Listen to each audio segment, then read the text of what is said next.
Pastor, otra de las preguntas que me brinca a la mente es, ¿qué opina usted del origen extraterrestre de Dios? Es una pregunta muy, muy bonita porque es hasta romántica inclusive, ¿no? Sí, el origen extraterrestre de Dios. Bueno, hay que partir de la idea de que Dios no tiene origen. Por tanto, Dios es antes de todas las cosas y es después de todas las cosas. La Biblia, como decía al principio, dice en el principio creó Dios. Dios ya estaba en el principio. Por tanto, es importante entender esto, que Dios no tiene ni principio ni final, ¿no? Es algo que a nosotros los seres humanos nos cuesta. Pero León Tolstoy dijo que si Dios fuera tan pequeñito como para que pudiéramos entenderle en todo, no sería realmente el Dios tan grande que necesitamos. No obstante, Dios sí es extraterrestre. Claro. Porque Dios no es de la tierra, ¿no? No es producto de la tierra. La tierra es producto de Dios, ¿no? Sí, claro. Y digo romántica porque la verdad es de que cuando tú se lo platicas a una persona, sí, realmente Dios es extraterrestre porque no existía la Tierra, entonces obviamente es extraterrestre, ¿no? Pero la gente quiere imaginarse a una persona gris, con los ojos de pepita, no sé. Cabeza de pera invertida. Cabeza de pera invertida, ¿no? O sea, realmente es muy curioso, ¿no? Pueden reírse todos los del staff también, pero es así, es real, Dios es extraterrestre, ¿no? Pastor, pasando a otro tema. Se habla mucho, bueno, hablamos hace unos momentos o en una de las entrevistas anteriores de la palabra de Dios como es torcida por algunas congregaciones sectarias, ¿no?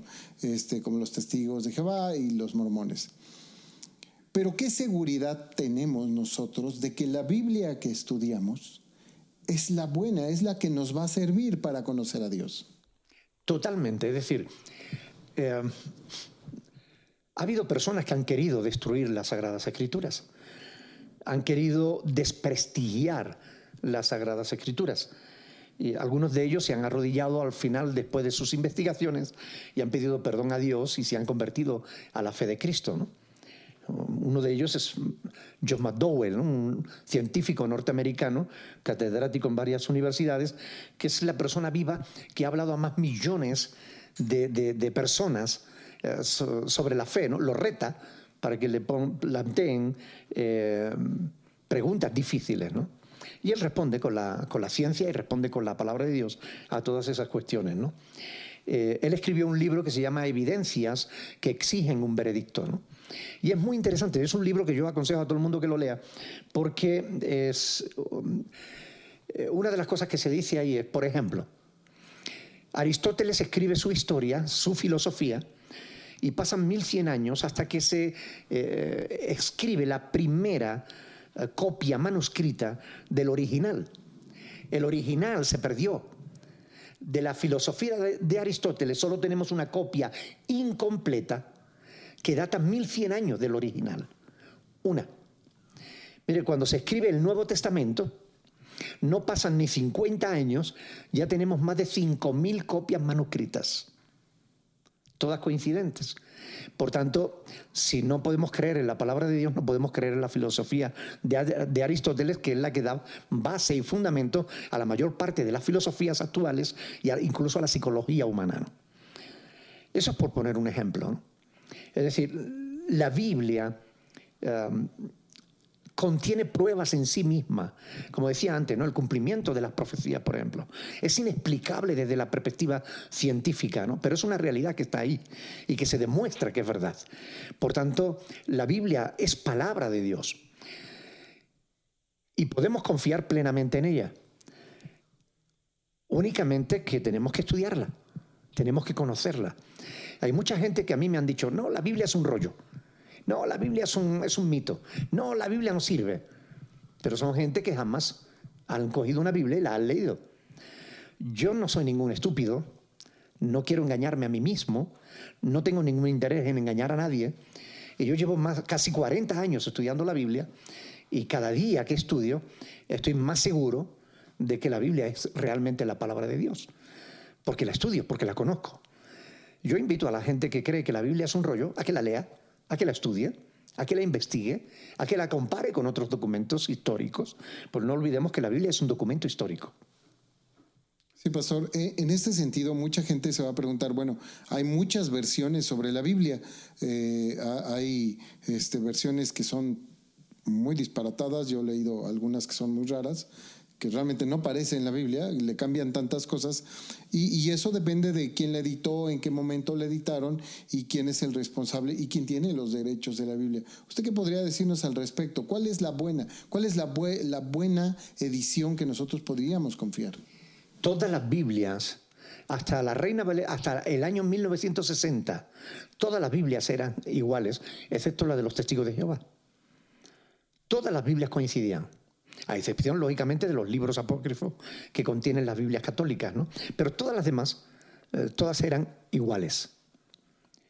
A partir de 1960, se desecha el textus receptus, es decir, el texto recibido, y se empiezan a traducir nuevas versiones en base a dos códices del siglo IV, que es el Códice Sinaítico y el Códice Vaticano, que se saben que son códices corruptos, que contienen multitud de errores. Las nuevas versiones de la Biblia se están traduciendo de esos códices. Por tanto, todas las Biblias posteriores a la Reina Valera de 1960 son corruptas. Pero si tú quieres cualquier Biblia, una Biblia que no sea corrupta, compra cualquiera que sea anterior, una versión anterior a 1960. Hay un libro muy interesante que se titula Conspiración contra las Sagradas Escrituras. Si quieren pueden descargarlo de nuestra página web, porque en enlaces tiene ahí un enlace donde pueden descargarlo gratis en formato PDF. Ese libro, Conspiración contra las Sagradas Escrituras, lo escribió el pastor Domingo Fernández, un pastor ya muy anciano, no sé si sigue vivo, y el historiador César Vidal, un historiador español que ha escrito más de 200 libros y que es muy interesante porque realmente es muy concienzudo en sus investigaciones, ¿no? Él, en ese libro, Conspiración contra las Sagradas Escrituras, analiza la palabra de Dios, el formato, cómo se formó el canon, por qué se escogieron unos libros y no otros, y por qué las Biblias posteriores a 1960 son corruptas. Es muy interesante. Es un libro pequeñito, se lee con facilidad, se lee rápido. Yo invito a que lo lean, porque todo cristiano debiera conocer ese libro. Muchas gracias, pastor. Quiero preguntarle, cambiando un poco el tema ya para ir cerrando este bloque, ¿por qué surge la apostasía en pleno siglo XXI? O sea, ¿por qué se da esta apostasía de gente? Yo se lo quiero preguntar porque a mí me tocó en un retiro, en un estudio que hicimos sobre hinduismo. Fuimos con unos amigos que les gusta el hinduismo y con un swami le llaman. Y aprendimos bastante, la verdad es que fue muy interesante. Pero ahí yo me encontré dos hermanos, bueno, que ya no son hermanos, dos cristianos que ahora querían ser hinduistas y se alejan. ¿Por qué surge la apostasía en pleno siglo XXI, donde tenemos todos los medios de comunicación, tenemos Biblias para aventar, bibliotecas especializadas en el cristianismo? ¿Por qué?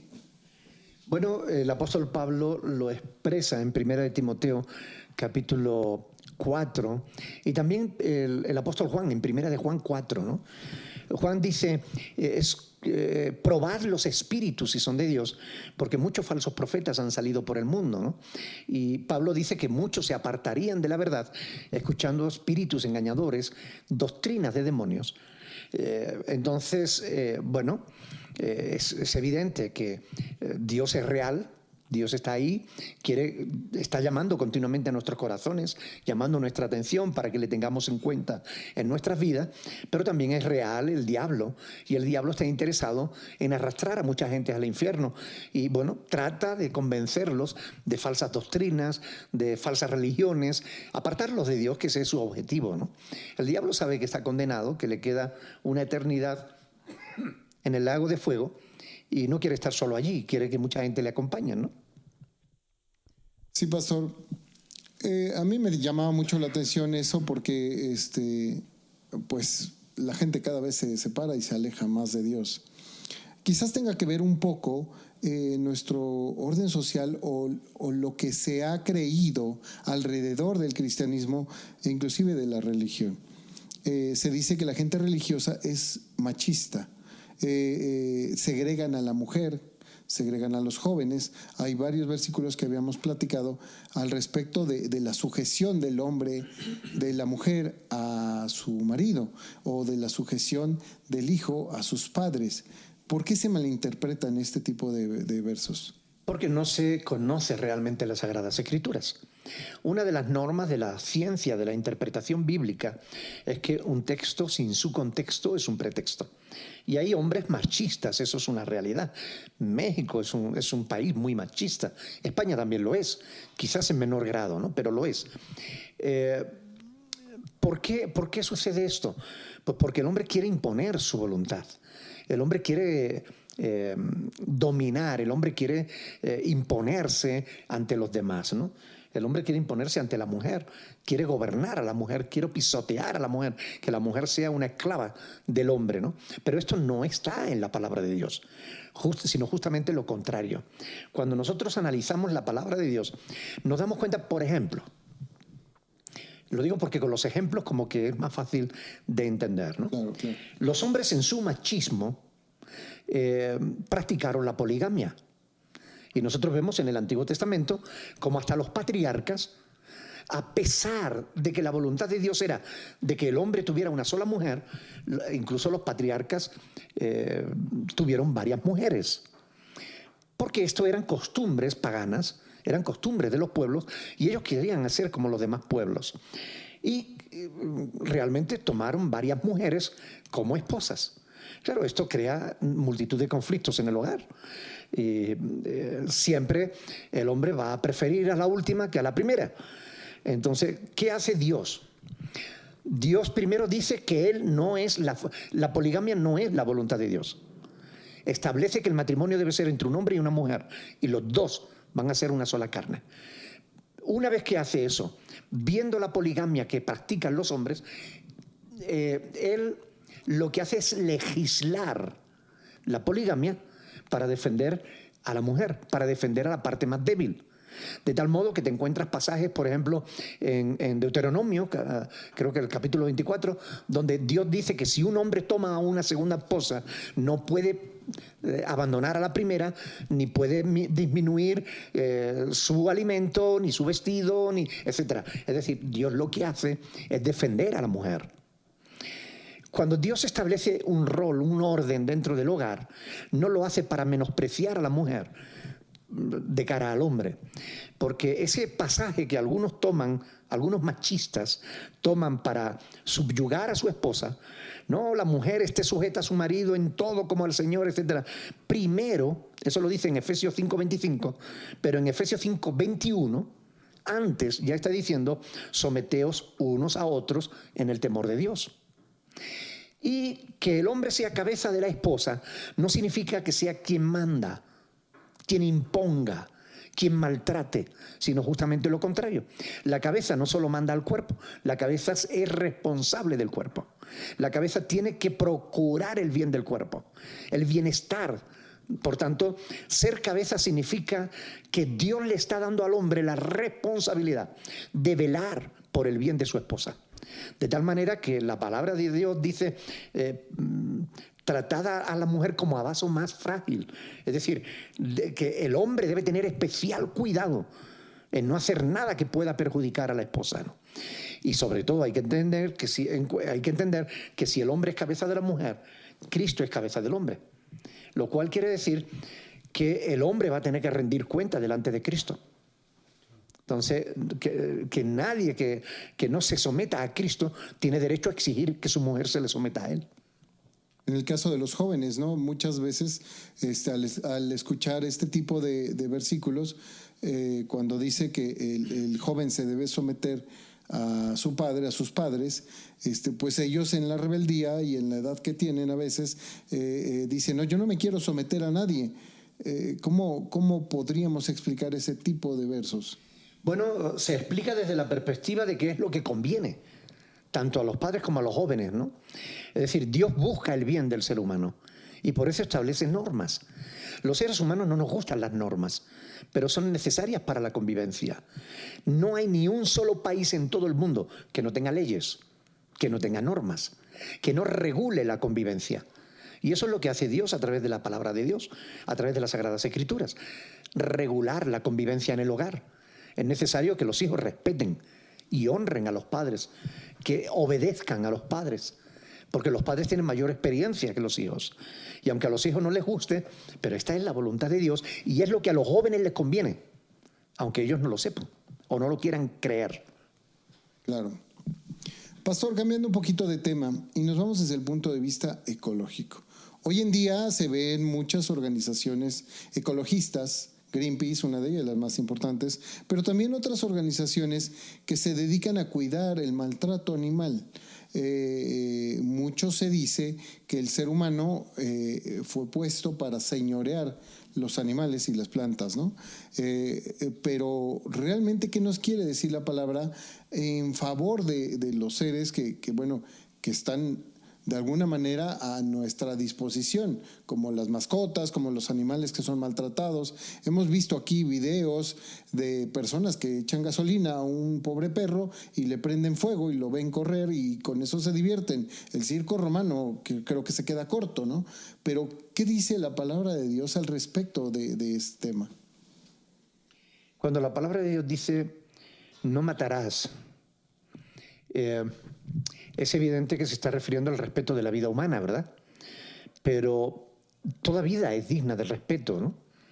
Es verdad que Dios nos ha dado a los animales para que podamos comer de ellos, pero no para maltratarlos. El mundo fue creado perfecto. Cuando Dios lo puso en nuestras manos fue para que lo gobernáramos con justicia, no para que hiciéramos las barbaridades que se hacen, ¿no? Hay cientos de miles de especies, tanto de animales como de plantas, que han sido extinguidas, ¿no? Por el maltrato que el ser humano da a este planeta, que fue perfecto en un principio, pero que el ser humano ha estropeado, ¿no? Yo creo que no es conforme a la voluntad de Dios eso. Creo que tenemos que cuidar nuestro entorno. Somos responsables de dejar a nuestros hijos un mundo mejor del que hemos recibido. Tenemos que hacer lo posible porque transmitamos el respeto por la vida, no solamente de los hombres, sino también de los animales, ¿no? A los seres humanos. Tenemos que tratar de alguna manera de vivir en paz con nuestro entorno, ¿no? Porque lo contrario va en detrimento nuestro mismo, ¿no? O sea, perjudica al ser humano, ¿no? Por tanto, creo que es necesario que reflexionemos sobre todas estas cuestiones y que veamos, ¿no?, como esta creación hermosa, si aún a pesar de todas las injerencias del hombre en la creación, nos quedamos absortos ante una puesta de sol, ante una postal de cualquier playa hermosa, pues ¿qué no sería este mundo si lo hubiéramos cuidado más, ¿no? Entonces yo creo que siempre estamos a tiempo de poder hacer algo por nuestro entorno y lo que podamos debemos hacerlo, ¿no? Porque la Biblia dice que al que sabe hacer lo bueno y no lo hace, le es pecado. Wow, qué fuerte. Qué fuerte, porque muchas veces la gente, pues por no quererse meter en problemas, deja a un perro que lo están viendo que lo están maltratando y no hace nada, o ve que están deforestando una zona que es protegida y por no meterse en problemas no hace nada y dice, pero es que yo no hago mal, yo no tengo por qué pagar, eso no es pecado. No, claro que es pecado, ¿no? Claro. Cuando sabemos hacer lo bueno y no lo hacemos, estamos pecando. Claro, claro, muchas gracias, pastor, por aclararnos esto. Sabemos que hay mucha gente interesada en México en conocer acerca de la sana doctrina. ¿Qué le diría a todas estas personas que lo buscan en las redes sociales, que le dejan comentarios y qué le podría decir a toda esta gente? Bueno, la sana doctrina es aquella que coincide con lo que la palabra de Dios establece, ¿no? Cuando una doctrina no está bien fundamentada en la palabra de Dios, es una falsa doctrina. La sana doctrina es aquella que coincide con lo que Dios dice. Por eso tenemos el deber de conocer la palabra de Dios, ¿no? Jesús dijo, si permaneciereis en mis palabras, seréis verdaderamente mis discípulos, conoceréis la verdad y la verdad os hará libres, ¿no? Entonces tenemos el deber de conocer las Escrituras, de conocer la sana doctrina y de defenderla, ¿no? El apóstol Judas escribió en el versículo 3 que debemos contender ardientemente por la fe que fue una vez dada a los santos, ¿no? Muchas veces cuando yo estoy discutiendo con algún pastor o con algún hermano, ¿no?, que critica algunos de nuestros vídeos y demás, y saco la palabra de Dios y empiezo a dialogar y a hablar, ¿no?, a plantear argumentos bíblicos contra la postura que se me plantea, me dicen que no hagamos eso, que simplemente nos dediquemos a predicar el Evangelio, ¿no? Pero predicar el Evangelio y defender la sana doctrina son dos caras de una misma moneda, ¿no? Es a lo que Dios me ha llamado a mí. Yo le digo, si Dios no te ha llamado a ti a hacer eso, no lo hagas tú. Pero no me pidas que yo desobedezca a Dios, ¿no? Pues yo tengo que predicar la verdad, tengo que predicar el Evangelio, pero tengo que enseñar contra la falsa doctrina, porque mucha gente están siendo engañadas, y si nosotros que somos luz nos apagamos o nos escondemos, ¿cómo encontrará la luz esas personas que están en tinieblas, ¿no? Pues con esto vamos concluyendo nuestra entrevista con el pastor Nicolás García. Estimado pastor, ¿algún comentario último que usted quisiera agregar a esta entrevista?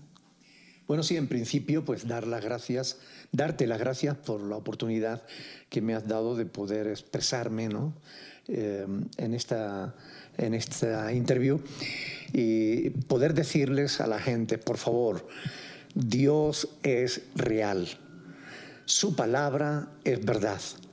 Traten de conocerlo, acérquense a Dios, intenten conocer las Sagradas Escrituras, léanlas. Si tienen dudas, siempre pueden escribir, siempre en nuestra página web, por correo electrónico, en Facebook, por donde quieran, escriban.